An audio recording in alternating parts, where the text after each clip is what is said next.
All right, news unlocked this week, boys. Indeed. Not a lot. Not really, but there's a big one.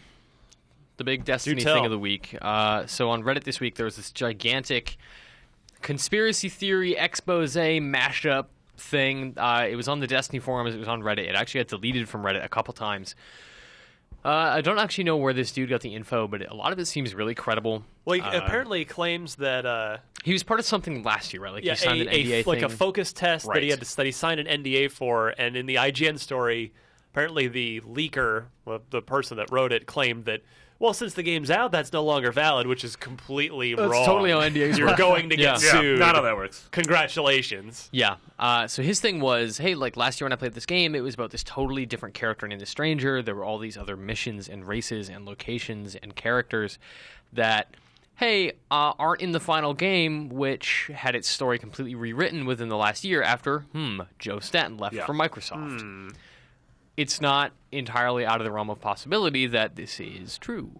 It seems to add up. Like looking back at a lot of content and looking back at a lot of the stuff you guys were told at the initial reveal, there's like a lot of stuff missing from this game, it seems like. And a lot of it seems very non-Bungie-ish, like a lot of the story problems, because, I mean, one of the that's what they've hung their hat on over the years. Well, until very recently when it was like, this is your story. Become legend. You're the story. It's like, well, that's boring, because my story is I shot some stuff and then I got a kind of an okay gun. I hung out in front of a cave for a week until they closed the cave. Become legend. Until we tell you can't have good stuff anymore. Yeah. Reading through the stuff, like, a lot of the original things sound interesting. Like, it sounds like it adds a lot of cool dynamics to the narrative that just aren't there in the Destiny that's there right now. And I don't know if a lot of this stuff might be coming down the road with DLC. Could be. I just don't think it's as malicious as this guy thinks it is, where it's like, Bungie removed it to sell. Like, no, of course not. I believe that game probably had some crazy development problems / crunching that required it to launch on a certain date. The date it came out. So, hey, we had to cut some content somewhere, and a lot of that came down to the story, which, I don't know. The game's story isn't really there from what I know about it. I haven't played it yet, but it just sounds like it's very much like, we're a multiplayer game, and you shoot stuff, and the emergent story is what you really care about. Well, for someone like Bungie, who's kind of, is renowned for their storytelling and their character development, it was definitely not up to the standard that we all kind of hoped it would be, the story. It just didn't seem like there was much of a universe there. Well, I mean, the universe creating there is are actually places, pretty cool. Yeah, but there's places nothing that's and like, the way it's all set up together, that makes sense. It seems like it's a really great framework, but like as far as who you are and what role you play in relation to the enemies and what role they play and to the Traveler, to the darkness, and the Traveler, like that's all kind of not there at all. Like you kind of get. It's weird because once you're progressing through the story, at the point where at least when I was playing it, was like, wait, this is getting interesting. That's where it ends. That's where the story ends. Great. And I'm like, that's very uncharacteristically Bungie. So reading through all this stuff about, the Stranger and the Crow and like this different faction and perhaps some sort of conspiracy in the story that is no longer in there, it seems all very interesting and possibly possible. I feel like leading up to the release of this game, we had our wiki had a bunch of races, and I feel like I went to a GDC talk where they talked. I thought you said racism. Our wiki had a bunch of racism. Wiki had a bunch of racism and racist. No, I went to a GDC talk where they talked about all the races in the game, and from what I understand, a lot of them just aren't there. Like they mentioned them, but they're like there were supposed to be like groups of guys that you fought that were different. They were like different combatants. They fought differently than these guys from these guys, and they're just not in the game. Yeah, I don't want to propagate any conspiracy theories, but it is worth just thinking about. I mean, now that this game's out, we have the hindsight to look back. I mean, I love Bungie. I've been a fan of their stuff for a long time, as have pretty much all Halo fans. Finnegan, I know you're right there with me. Definitely.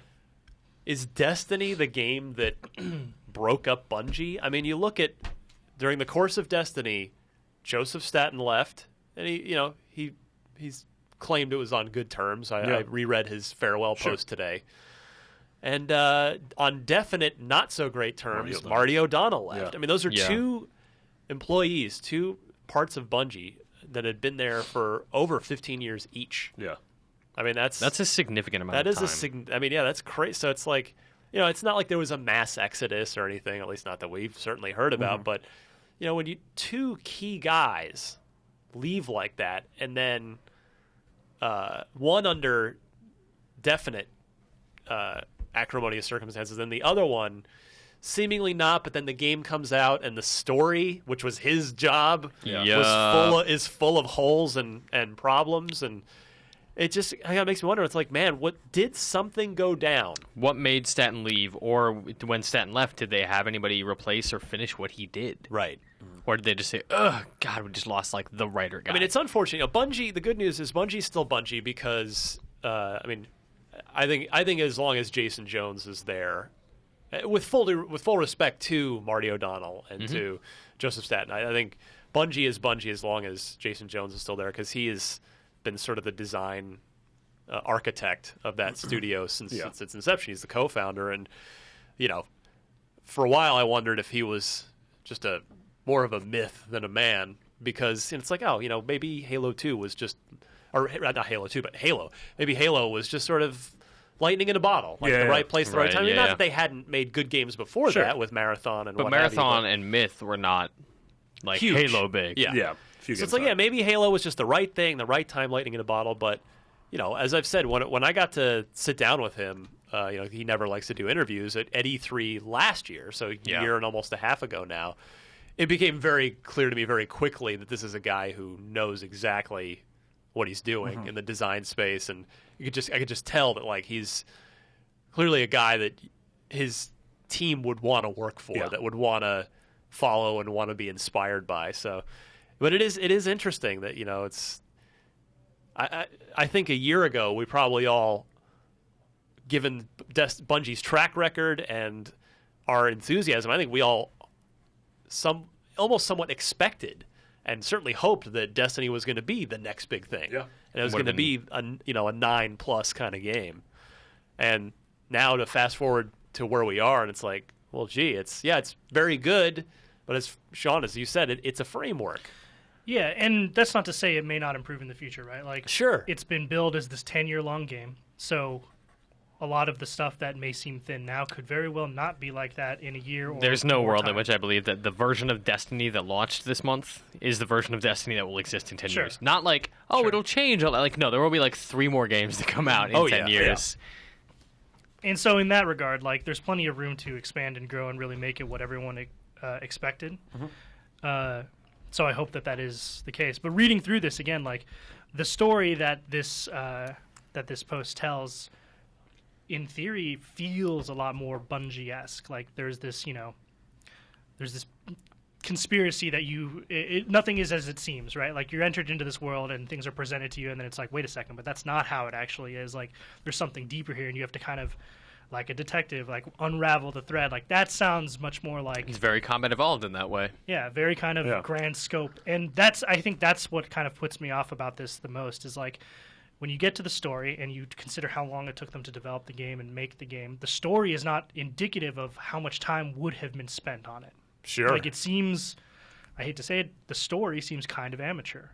It's not that interesting. The characters aren't engaging. It's straight up gibberish at times. Yeah, I was talking to, I forget who it was, Destin, who sits behind me, who's been playing Destiny all week long. And I can hear him yelling at people all the time. Yeah, we were talking about just the characters in the story and what we thought of the game, because we've been doing that since it came out.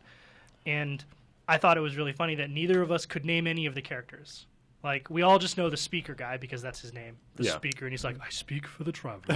And that's it. But our characters don't have names. Other characters don't have names. The one main chick you meet who's have you guys played the game? You haven't played it yet. I'm only level 8. I just unlocked Venus, but I have to grind for 2 levels to even go to Venus. So on the moon, there's that one cutscene where the chick steals your radio signal and contacts you for the first time. And tells you, that chick, you never learn her name, and you only meet her once, and she doesn't tell you anything.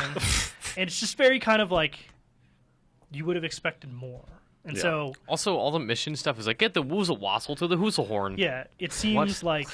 It's sci-fi nonsense. It lends credence to the idea that they kind of whipped it up last second to replace something that they'd been working on for a much longer time. Whether or not this post is that, we don't know. It's just a conspiracy at this point, or speculation. Right. This could be somebody just filling the void that we're all wondering about with gibberish, but who knows? Maybe there's something to it.